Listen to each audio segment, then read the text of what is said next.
Conditional sentences are fundamental to expressing possibilities, suppositions, and consequences in the English language. These sentences allow us to construct if-then relationships, exploring what happens or what could happen under certain conditions. Whether you're a beginner or an experienced learner, understanding conditional sentences is key to communicating effectively. Conditional sentences often, but not always, use the word if. This small word introduces the condition that must be met for the main clause to be true. Mastering these sentences allows for a nuanced and sophisticated expression of various possibilities. Let's delve into the different types of conditional sentences, understanding their structures and applications in everyday English. By the end of this exploration, you'll be better equipped to express a wide range of hypothetical situations and their outcomes. All conditional sentences consist of two parts, the if clause and the main clause. The if clause sets the condition, while the main clause states the result or consequence of that condition. For example, in the sentence, if it rains, I will stay home, the if clause is, if it rains, and the main clause is, I will stay home. The order of the clauses can be changed without altering the meaning. For instance, we can say, I will stay home if it rains. Understanding this basic structure is crucial for constructing grammatically correct and clear conditional sentences. As we explore different types of conditionals, pay attention to how the verb tenses in both clauses change to reflect the nature of the condition and its consequence. The zero conditional expresses general truths, scientific facts, or habitual actions. In these sentences, the condition always leads to the same result. Both the if clause and the main clause use the present simple tense. For example, we say, if you heat ice, it melts. This statement holds true regardless of the specific time or situation. Similarly, we can use the zero conditional to describe routines. If I wake up early, I go for a run. This sentence expresses a habitual action that occurs whenever the condition of waking up early is met. The zero conditional is straightforward to construct and understand because it reflects unchanging realities and established patterns. By mastering this type, you can confidently express universal truths and regular occurrences in your daily life.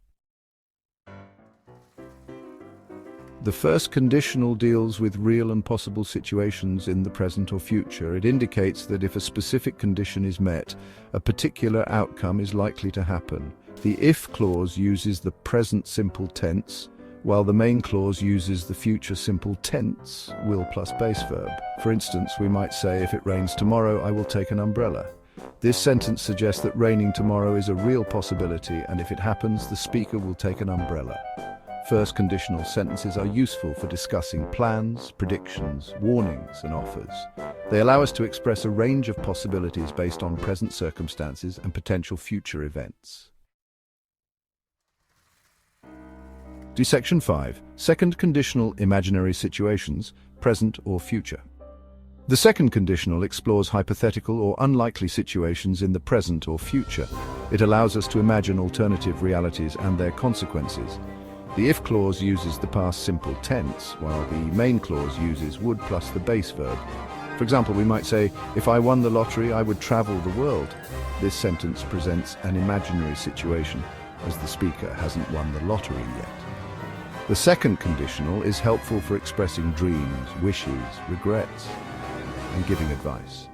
It allows us to step outside the realm of reality and contemplate different possibilities.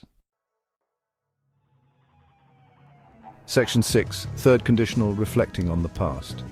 The third conditional allows us to revisit the past and consider alternative outcomes. It expresses hypothetical situations that did not happen and their imaginary consequences. The if clause uses the past perfect tense, while the main clause uses would have plus the past participle. For instance, we might say, if I had studied harder, I would have passed the exam. This sentence expresses regret about not studying harder, implying that passing the exam was a possibility if the speaker had acted differently. The third conditional helps us learn from past experiences, express regrets, and understand how different choices could have led to different outcomes. It's a powerful tool for reflecting on the past and imagining alternative realities. Section 7. Mixed conditionals, a blend of time frames. While the previous sections covered standard conditional structures, English also allows for mixed conditionals. These sentences combine elements from different conditional types to express more complex relationships between time frames. For example, we can use a past condition to explain a present situation. If I had won the lottery last year, I wouldn't be working so hard now. Similarly, we can use a present condition to talk about a past consequence.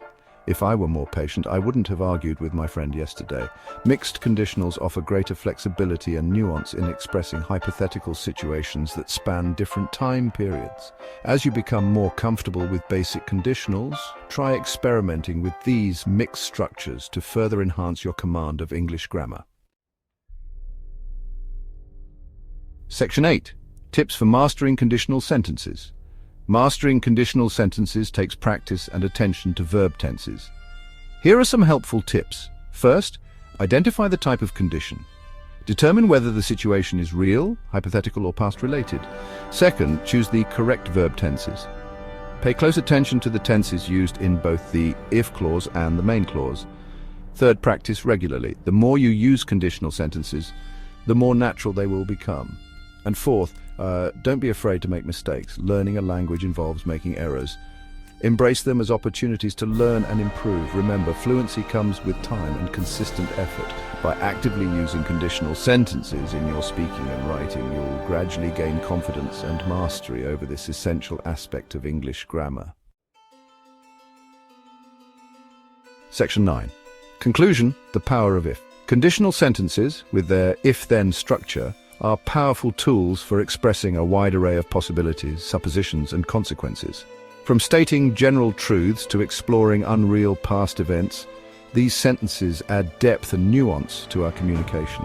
By understanding the different types of conditionals and their corresponding verb tenses, you unlock the ability to articulate complex thoughts and engage in more sophisticated conversations.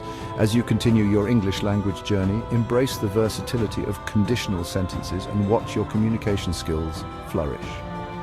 Remember, the power of if lies in its ability to open up a world of possibilities, allowing us to explore the past, present, and future in all their complexities.